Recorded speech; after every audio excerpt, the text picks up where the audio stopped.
Beautiful face, long legs, slim figure. What do you need to have to succeed in the fashion industry? Gemma Howorth has a unique way. Her secret is a perfect pair of hands. I think I've got a name for myself in hands, sorry, as the UK's leading hand model that I think I work too much. Well, I know what I do doing hands. I don't really have time to do anything else. When I was, I think, about 14, everyone used to always comment on my hands, and I thought, okay, this is weird, have I got nice hands? A friend's mum was quite a big photographer, which still is, and she was like, Gemma, you know, you can make good money from your hands, you could be a hand model. I was like, oh, amazing, okay. So she kind of kidnapped me up to London to see this agent when I was probably about 15, and they saw my hands and were like, wow, your hands are as good as our top model. I was like, okay, great. So basically I finished my school and then I started modelling at the age of 18. Fashion models always looking glamorous. They have perfect figures, clear skin. From eyes to lips, everything seems flawless. But are they really as perfect as we see? Do you think Kate Moss has beautiful hands? Gemma is Kate Moss and Lily Cole's first hand model, and now is running her own body parts modelling agency. She tells you how the perfection is created behind the camera. Sometimes it's her hands as well, but some of the times it's me, so yeah. But I am doing Kate's legs this Friday in a Rimmel ad, so that's quite exciting. And then I'm doing a Vogue shoot next Tuesday. That's body stuff, so like legs and not really sure, maybe like some little bikinis or something. I think it's a summer spread. Recently on a Rimmel commercial, and I had to be Lily Cole's hands. So I had to kind of come up behind her because it was a close of her face, and then put my hand up, and I was putting foundation on her face because I had to be her hand, if you can kind of understand, or then be Kate Moss's hands in another Rimmel ad, or I did this shoot once and all these models were spray painted gold and they were just wearing like a little nude thong, and I had to be their hands. So if you can imagine, they're like sitting on a high stool, so I'm crouched basically with my head kind of in their boobs, and like they're quite, I was like, oh, this is great. I had like millions of pounds worth of Neil Lane diamonds and graphics. Like, that's fine. But yeah, I'm good at what I do, but that's just hands. We're very, it's not very, people think it's easy being a hand model, but it's really kind of annoys me sometimes. Then I got a model and she gets really angry because you have to hold your hand in positions for hours. You have to know exactly how to hold your hand. Like some people, you'll just say, I don't know, hold a mobile phone, and they'll be like, and you're like, no, you have to know exactly how to hold it and how to position it so that the camera angle makes your hand look nice, and you have to hold it in a position. If you're balancing on the edge of like a table, I did a leg shoot recently and I had to lie on a high stool with my legs in the air for about half an hour, and that's kind of hard, not making your legs move. So yeah. I did another one with this Hollywood actress for Max Factor, and I had to lie on her, basically on top of her for about 3 hours. We had, you know, a few breaks to put my hand on her face and my little finger in her mouth. And you have to be, you kind of have to have a good personality and to be a normal person, I think, because you get in pretty compromising situations. So.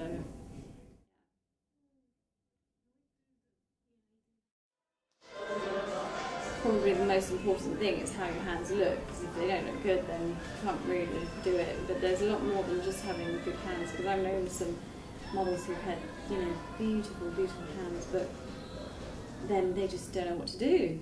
For example, I had a Cadbury's commercial, and this girl, she had to hold, you know, like a dairy milk bar and then just snap it.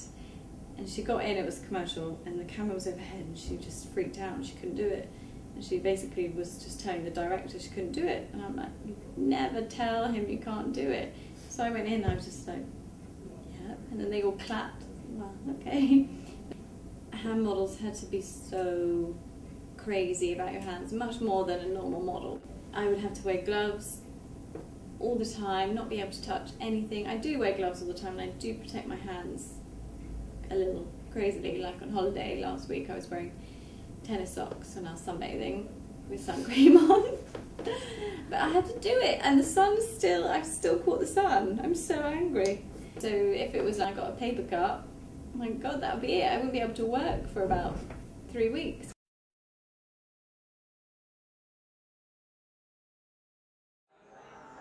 starve themselves. If they're going to be doing catwalk, you need to be stick thin because the clothes are made for stick thin people. It's really annoying when they kind of imply to all these young girls that you need to look that way if you're going to be successful. But there's a 15-year-old girl there and she is so thin, and then he's going, oh, you're fat. It's just going to mess her up. That's the one good thing about hand modelling, you don't need to watch what you eat.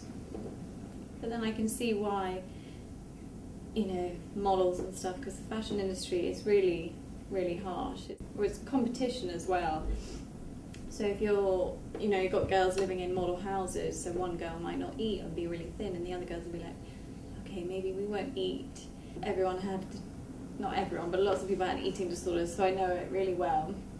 That's one reason I think why people get so intrigued by hand modelling and body part modelling, because you don't need to be a size 0. And actually young girls are quite intrigued and think, oh, maybe I don't have to starve myself and I can be a model, I could be a hand model, or, you know, make money and be successful and I won't have to die. I get so many emails a day, probably about 15 emails a day from people sending pictures of their hands, saying I want to be a hand model. Some of them I look at and think, really? Okay, big fake nails, and I was talking about fat hands.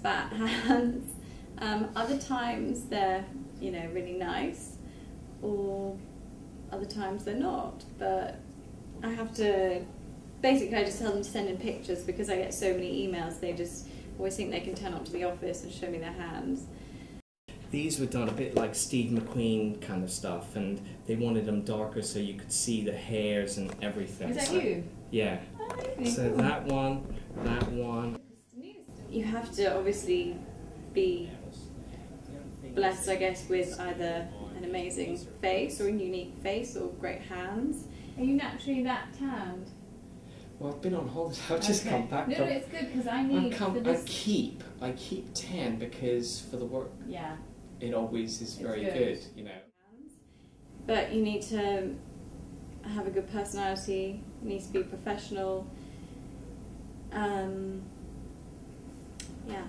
like Heidi Klum's she was turned down by I think every modelling agency under the sun, and then one person took her on, and she just went from there. And she thought, right, you have to try and market yourself, and she's done amazingly well.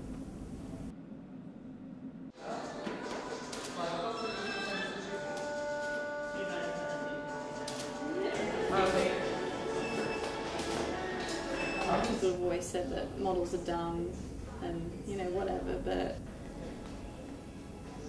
there are dumb models out there or girls who think, oh, look at your face, but at the end of the day, they're not going to be the successful ones.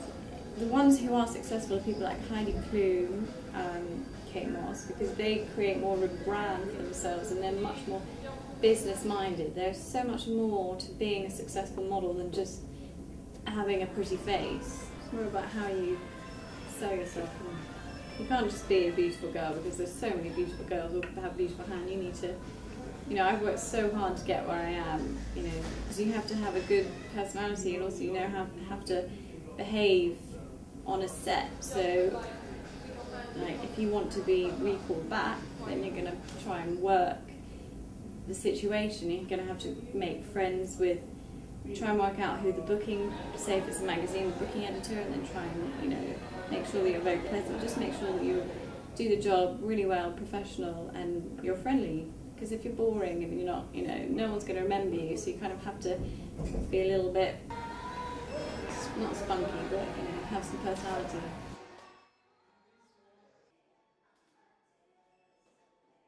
I think if you're a Kate Moss or someone else,